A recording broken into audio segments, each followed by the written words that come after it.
What is this? It's Microsoft Excel.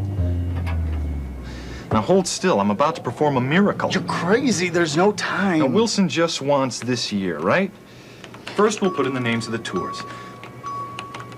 Tennis, golf, safari. Total. Right. Q1, Q2 ought to do it.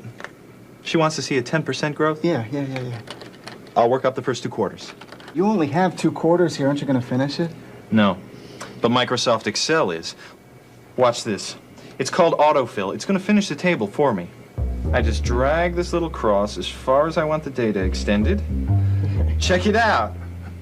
Excel picks up on trends, totals, quarters, dates, and does the projections for me. Oh, my career is over. Gone. Look, you're not going to make it. Not unless I make room for this title. What? Start all over? Don't panic. I'm just going to drag the table over here and make room for it. Hey, did you just drag that? My spreadsheet doesn't do that. Okay, watch this. Add that title. A little bigger. Centered. Nah, it still doesn't look right. Click on the auto format. Our superhero shops through several professionally designed formats and applies one. That one. With a click of his mighty mouse. I can't believe it. You did it. We did it. It looks great. This is a miracle. This is Microsoft Excel. My spreadsheet doesn't do that. What was that?